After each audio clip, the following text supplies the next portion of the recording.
आप घर पे पैसे भेजते हो हाँ हर जी, मंथ? हाँ जी, हाँ जी, कितने भेज लेते हो? बस भेज देते हैं। मतलब कि हैमिल्टन नर्सेज ओवर टाइम करके 200K पर एनम अर्न कर रही हैं। तो over time $200K 200K dollars पर। बोलिए कि अपना खुद का भी बैकग्राउंड एक बार चेक करें जी जाने से पहले। काफी जी सारे जी लोग ऐसे होते हैं कि कनाडा जाना चाहते हैं बट बैकग्राउंड उनका इतना स्ट्रांग नहीं है कि वो अपनी जो पढ़ाई है, जो स्टूडेंट वीजा है वो अफोर्ड कर सके। काफी सारे जी लोग ऑस्ट्रेलिया जाना चाहते हैं बट वो वहां पे जाके मास्टर्स ऑफ नर्सिंग अफोर्ड नहीं कर सकते। तो जी उनके जी लिए जैसे यूके है वो एक बेस्ट ऑप्शन है। आपको जी यूके में आना है, आप फ्रेशर आ सकते हैं, फ्री ऑफ कॉस्ट आपको आनी है। हेलो, हाँ जी, नमस्कार। मेरा नाम है संदीप चौहान, आप देख रहे हैं चौहान यूके वाइब्स। तो जैसे कि आपने लास्ट वाली वीडियो के अंदर देखा होगा कि दिव्या भाई ने अपनी सारी चीज़ें बताई कि किस तरीके से आप कनाडा के अंदर एज रजिस्टर्ड नर्स काम कर सकते हैं, क्या क्या प्रोसेस होता है, कितना आपका पैसा लगेगा, अगर आपको स्टूडेंट वीज़ा पे जाना है तो कैसे जाना है। सारे रिक्वायरमेंट्स आपको बता दिए गए थे, आइल्स के भी और इंग्लिश जो लैंग्वेज टेस्ट है उसके सारे रिक्वायरमेंट्स आप लोगों को बता दिए गए थे। बट जो मेन सवाल हमारा रह गया था वहाँ पे, उसको आज हम लोग इस वाली वीडियो में डिस्कस करेंगे, जो कि होगा हमारी सैलरी कितनी होती है, पर आवर हमारी कितनी सैलरी होती है, पर वीक हम कितने घंटे काम कर सकते हैं, एक्स्ट्रा कितने घंटे हम काम कर सकते हैं, पर मंथ हम कितना बना लेते हैं, कितना पैसा बना लेते हैं। हम लोग इंडियन करेंसी में बात करेंगे स्पेशली, ताकि आप लोगों को अच्छी तरीके से वो चीज़ें समझ में आ जाए। उसके बाद बात आती है कि हम दूसरे देश में रह के कमा तो अच्छा लेते हैं, तो खर्चा कितना होता है ना, उसके बारे में बात करेंगे कि आपके पर मंथ आपका कितना एक्सपेंस लग जाएगा, कितने रुपए आप अपने बचा सकते हैं और कितने रुपए आप अपने घर पे भेज सकते हैं ना। तो काफ़ी इंपॉर्टेंट ये वाला वीडियो होने वाला है। जैसे कि आप सभी को पता है कि हम लोग पैसे के लिए ही फॉरेन कंट्री आते हैं, यही एक मेन रीज़न है। हम पैसा अगर हमें अच्छा मिल जाता तो शायद हम अपने देश में ही काम करते हैं ना। तो हम लोग अच्छा पैसा कमाने के लिए दूसरे देश में आते हैं और काम करते हैं। तो चलिए इस वीडियो को हम लोग शुरू करते हैं, और आपके जितने भी डाउट हैं, कितनी सैलरी होती है, क्या क्या चीज़ें होती हैं, सारे डाउट आपके इस वाली वीडियो में क्लियर हो जाएंगे। तो चलिए इस वीडियो को हम लोग स्टार्ट करते हैं। तो हाँ जी, नमस्कार। तो आज हमारे साथ दिव्या हैं, और दिव्या दोबारा आए हैं अपनी सैलरी यहाँ पे आप लोगों के सामने रिवील करने के लिए। और ये सबसे ज़रूरी सवाल है, क्योंकि भाई जब हम अपना देश छोड़ के आते हैं कहीं पे काम करने के लिए, तो जो मेन रीज़न है वो पैसा है कहीं न कहीं, है कि at the end of the day वो पैसा ही मैटर करता है, जो हम लोगों को इतनी दूर लेके आता है। सही बात है ना दिव्या? जी जी बिल्कुल। चलिए, तो एक काम करते हैं, टू द पॉइंट आते हैं। पहले मुझे ये बताओ कि वेदर कैसा है कनाडा का? वेदर लास्ट नाइट स्नो हुई है, तो अभी तो स्नो ही स्नो है, चारों तरफ सफेद हो चुका है। सर्दी तो है ही। जी जी। और वर्किंग कंडीशन कैसी है वहाँ पे? हॉस्पिटल्स में मतलब कलीग्स वगैरह आपके ये सब? सब फ्रेंडली है, हेल्पफुल नेचर के हैं बिल्कुल। अगर आप स्टार्टिंग में न्यू जॉब ज्वाइन किया, उनको पता है कि आप फ्रेशर हो, तो they gonna help you in every situation. तो काफ़ी सही है। अब इंडिया से कंपेयर करके देखें, कनाडा में काम कर रहे हो आप एज़ ए नर्स, तो क्या जी, लगता है आपको? आपने बेस्ट डिसीज़न लिया, एक अच्छा डिसीज़न लिया आपने, best decision, this was the best decision of my life. है ना? चलिए जी। स्टार्ट करते हैं, मेन सैलरी की बात करते हैं। आप मुझे ये बताएँ कि आपको पर आवर कितने रुपए मिलते हैं यहाँ पे काम करने के, एज़ ए नर्स? मैं अभी लॉन्ग टर्म केयर में कर रहा हूँ, तो यहाँ पे स्टार्टिंग जो fresher as a fresher RN की सैलरी है वो $33। और अगर आप $33। 33, यस। और अगर आप कोई नर्स फ्रेशर हॉस्पिटल में ज्वाइन कर रही है, तो वो हॉस्पिटल टू हॉस्पिटल डिपेंड करता है। Some hospitals they are paying 35 and some they are paying 32 even to the RNs. Okay, okay, okay. और आपको पर वीक आप कितने घंटे काम करते हैं, दिव्य? 40 आवर्स, बट मैक्सिमम यहाँ पे शॉर्टेज रहती है 40 आवर्स नर्सिंग काम। की, तो 50 आवर्स हो जाता है। अच्छा, 50 आवर्स काम करते हैं। जैसे कि यूके के अंदर अगर आप एज़ अ रजिस्टर्ड नर्स काम करते हैं, तो आपके ऊपर एक रेस्ट्रिक्शन होता है कि आप, जैसे हम लोग 37.5 आवर्स काम करते हैं और उसके ऊपर हम लोग सिर्फ 20 घंटे काम कर सकते हैं। 20 घंटे से ऊपर हम लोग काम नहीं कर सकते यहाँ पे। जी तो जी। ऐसा कुछ कनाडा में है कि कोई टाइम लिमिट है कि इससे ऊपर आप काम नहीं कर सकते हो? मेरी फैसिलिटी में ऐसी कोई लिमिट नहीं है। और जहां तक क्योंकि मेरे हमारे तो यूके, हाँ, जी जी, जहां तक मेरे को लगता है, क्योंकि अभी एक न्यूज आई थी कि हैमिल्टन नर्सेज ओवर टाइम करके 200K पर एनम अर्न कर रही हैं। तो over time $200K? 200K dollars per annum. बताएँ। जी जी। तो अभी स्टार्टिंग है अरे सिर्फ भाई, ये अभी। तो बहुत ज़्यादा हो गया नहीं? जी जी, अभी स्टार्टिंग है, तो इसलिए 33 पे कर रहे हैं। as soon as you get 1 year of experience, your salary will get like double. तो बहुत बढ़िया। नहीं, देखो देखी जाए तो एज़ कम्पेयर टू यूके आपकी जो कनाडा की सैलरी है वो काफ़ी ज़्यादा अच्छी है ना? जी और हमारे यहाँ पे, जैसे मैंने आपको बताया, एक रेस्ट्रिक्शन, हमारे वीज़ा के ऊपर रेस्ट्रिक्शन है कि हम खाली 20 घंटे ही काम कर सकते हैं, और आप लोगों के ऊपर ऐसा कोई कैप नहीं है। अच्छा, जी। जो आपकी सैलरी आती है मंथ में, 1 बार आती है, 2 बार आती है? ये 2 बार आती है, बाई वीकली। अच्छा, तो कितनी आ जाती है आपकी in total? In total month after taxes $6,000। $6,000 अगर आप मतलब टैक्स डिडक्शन के बाद जी ये आपकी मंथली सैलरी है $6,000। अगर हम जी लोग इंडियन करेंसी में कन्वर्ट करते हैं तो कितनी हो जाती है टोटली? ये हो जाती है 3 लाख 3.5 लाख। 3.5 लाख रुपए आपके पास मंथली आ जाते हैं। और जी अगर हम बात करते हैं जैसे कि जो सैलरी है मेनली अगर हम लोग किसी फॉरेन कंट्री में, जैसे मैं यूके में रहता हूँ, कोई ऑस्ट्रेलिया में रहता है, न्यूजीलैंड में रहता है, तो हमारी जो लगभग जो सैलरी का जो जो मेजर अमाउंट है वो हमारे एक्सपेंसेस में चला जाता है, हमारे अकोमोडेशन में चला जाता है। जी तो कनाडा में कैसा है ये सब चीजें? मैं अभी शेयरिंग में रह रहा हूँ फिलहाल। तो मैं अपने फ्रेंड के साथ रहता हूँ, तो मेरा मंथली रूम रेंट और यहाँ पे हर मंथ इंश्योरेंस जाता है गाड़ी का। तो मैंने कार की अपनी पेमेंट फुल कर रखी है, तो मैंने सिर्फ इंश्योरेंस देना है, मेरा रूम रेंट, ग्रोसरी। तो in total $1,500 per month, $1,500 to $1,800 और मेरा आपकी सेविंग एक्सपेंस। कितनी होती है इसमें? बाकी जितनी बच की वो सेविंग्स है। मतलब $2,000 आपके सेव हो गए यहाँ पे। नहीं नहीं, $1,800 मेरा एक्सपेंस हुआ है महीने का। अच्छा, 6,000 है टोटल आपका ना? जी जी जी जी जी। हाँ, तो काफी अच्छी खासी सेविंग हो जाती है। अगर हम लोग इंडियन, आप घर पे पैसे भेजते हो हाँ हर जी, मंथ? हाँ जी, हाँ जी, कितने भेजता भेज लेते हो? हूँ। बस भेज देते हैं। मतलब लगा हुआ $4,000। जी जी जी। $4,000 आप भेज देते हो। वैसे हाँ, कैनेडियन डॉलर का रेट क्या चल रहा है फिलहाल वहाँ पे? 68 अब चल रहा है शायद ना?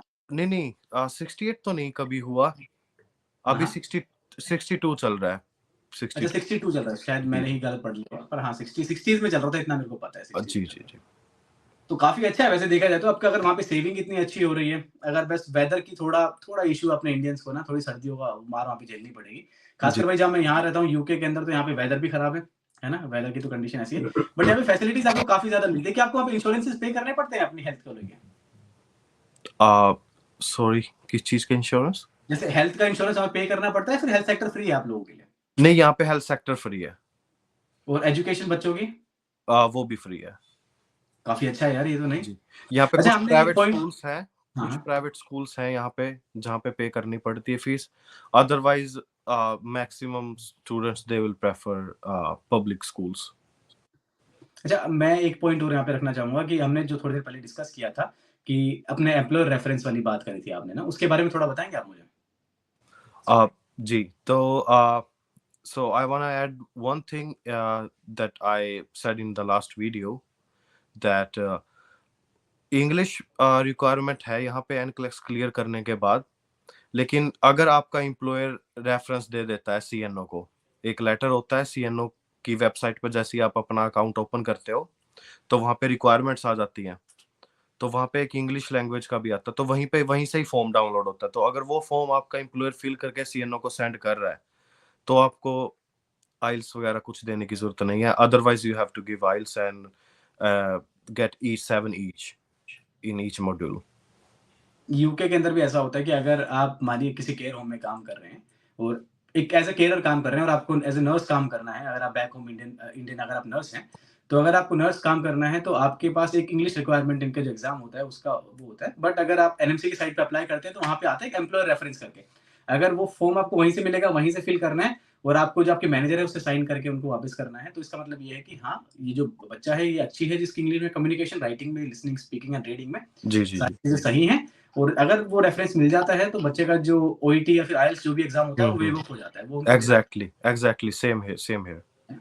तो शायद हाँ, वैसा ही आपके वहाँ पे भी जी होगा वो। जी। और एक चीज और थी, दो चीज थी।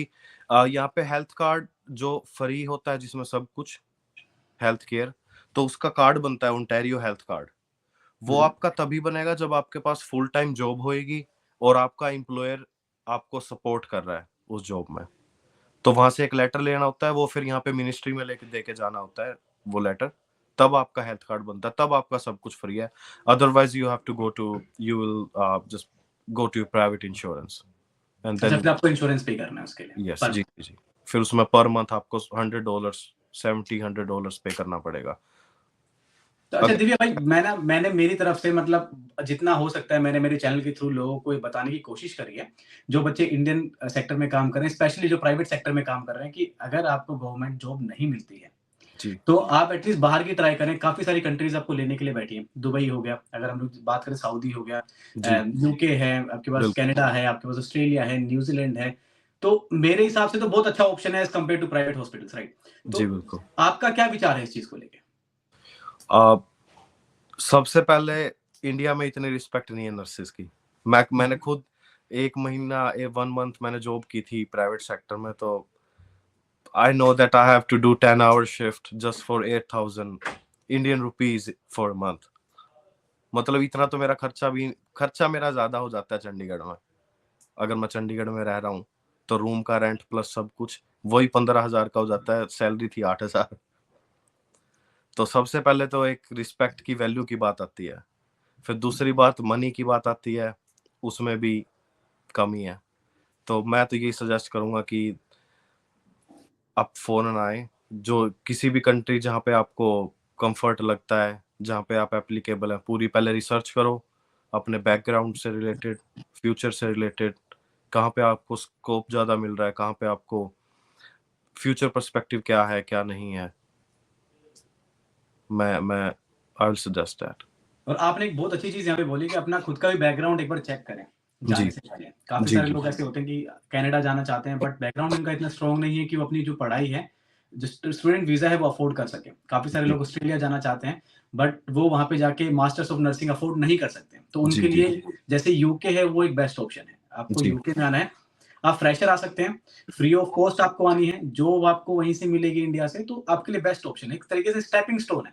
जी अगर आप यूके आने के बाद, एक्सपीरियंस गेन करने के बाद, पैसा कमाने के बाद आप कहीं जाना चाहते हैं, आप कनाडा जाना चाहते हैं, आप कनाडा जा सकते हैं। जी ऑस्ट्रेलिया जाना है, ऑस्ट्रेलिया जा सकते हैं, जी न्यूजीलैंड जी जाना है तो न्यूजीलैंड जा सकते हो। तो काफी अच्छा पॉइंट आपने बोला कि बैकग्राउंड जरूर चेक कर लेना एक बार अपना, जी कि जेब में कितने पैसे और हमें जाना कहाँ पे है। हाँ जी हाँ बहुत जी इंपॉर्टेंट चीज है भाई ये, जी है जी ना? बिल्कुल बिल्कुल। चलिए, तो आपकी तरफ से यही सजेशन है सब लोगों के लिए कि भाई प्राइवेट सेक्टर नहीं, आप कहीं और जाके, क्योंकि मेरे हिसाब से भी नर्सिंग में बहुत ज्यादा अच्छी अपॉर्चुनिटीज है भाई। अगर कोई बच्चा थोड़ा सा सीरियस लेता है इस प्रोफेशन को तो काफी अच्छी जी अपॉर्चुनिटी। जी जी जी बिल्कुल। भाई मेरे को यही चीजें यहाँ पे इस वाली वीडियो के अंदर बात करनी थी दिव्या, और कुछ बताना चाहेंगे आप अपनी साइड से? और मैं एक चीज और ऐड करना चाहूंगा कि यहाँ पे एक ज्यूरिस्प्रूडेंस का एग्जाम और होता है। हम्म। तो वो आपको ज्यूरिस्प्रूडेंस का एग्जाम और क्लियर करना होता है। वो इजी होता है, वो इतना हार्ड एग्जाम नहीं है। वो सिर्फ एक रूल्स का एग्जाम है, इनके अमेंडमेंट्स का एग्जाम है, कि यहाँ पे स्कोप ऑफ प्रैक्टिस का एग्जाम है। अगर मैं क्लियर करना चाहूँ तो, कि आरएन ये कर सकती है, आरपीएन वो नहीं कर सकती, उसमें ये केस होएगा तो कौन एप्लीकेबल होएगा। अगर कोई नर्स यहाँ पे नारकोटिक्स जितनी भी ड्रग्स होती हैं उनका एक चार्ट होता है। तो अगर बार बार कोई नर्स से नारकोटिक्स मिस हो रही है और वहां पे मिस होने के बाद 2 रजिस्टर्ड नर्सेस को वहां पे साइन करना होता है, तो उसमें रिकॉर्ड चेक करना होता है कि अगर बार बार किसी एक ही नर्स से मिस हो रही है तो आपको कहाँ पे रिपोर्ट करना है, किससे रिपोर्ट करना है। तो एक बस इसी चीज का एग्जाम होता है, वो ज्यादा हार्ड नहीं होता है। मेनली एनकेलेक्सी है। हमारे यूके में भी ऐसा होता है कि उसको हम लोग यहाँ पे कंट्रोल ड्रग्स बोलते हैं। जी तो जी जो हमारे कंट्रोल ड्रग्स होते हैं उसमें अगर मैं कोई कंट्रोल ड्रग दे रहा हूँ, बाई चांस मैं मॉर्फिन दे रहा हूँ ना, जी तो जी उसके लिए 2 नर्सेस चाहिए जी जी काउंटर चेक करने के लिए। अगर जी 2 जी नर्सेस नहीं है तो फिर वो इश्यू आएगा। अगर बाई चांस किसी से गलती हो जाती है तो जो मैनेजर है वो यही देखती है कि गलती हुई, उसका रीजन क्या था, उसको कैसे सुधारा जाए। जी जी ज्यादा से ज्यादा उस नर्स को सुपर न्यूमरी में डाल दिया जाता है कि किसी के हम्म। अंडर में काम करना होगा, फिर दोबारा से उसको कॉम्पिटेंसी मिलती है जी यहाँ पे। जी तो हमारे यहाँ पे जो एग्जाम एग्जाम नहीं होता, एक तरीके से एक कॉम्पिटेंसी होती है कोड ऑफ कंडक्ट करके। तो जी उसमें जी ये सारी चीजें बताई जाती हैं, सारे जी रूल्स एंड रेगुलेशंस वगैरह सारी सेम चीजें, सेम कोड ऑफ कंडक्ट। जी है ना? कोड ऑफ कंडक्ट ही जी हमारे यहाँ पे ऐसा होता है। सो जी thank you so much Divya भाई, आपने टाइम दिया और अभी आपकी शिफ्ट का टाइम भी हो गया नहीं? जी जी। चलो, है ना? थैंक यू सो मच भाई, आपने टाइम निकाला और ये बताया, तो अब लोगों को पता चल जाएगा कनाडा में सैलरी कितनी होती है जी। Nurse. Thank you so And हाँ। I want to add, if any student needs help with the Canadian visa, with the Canadian file, which program to choose and which program not to choose, I'm gonna help them. And I will help with the students with the NNS process and everything. चलो, thank you so much Divya भाई, है ना? मिलते Thank हैं you अपने so much. Next Appreciate वाली video में। तो क्या बच्चों को बोल रहा हूँ कि मिलते हैं अपने नेक्स्ट वाली वीडियो के अंदर। Thank you it. So much जी दिव्य जी भाई। okay. ओके भाई, टेक केयर भाई। Thank you. Bye.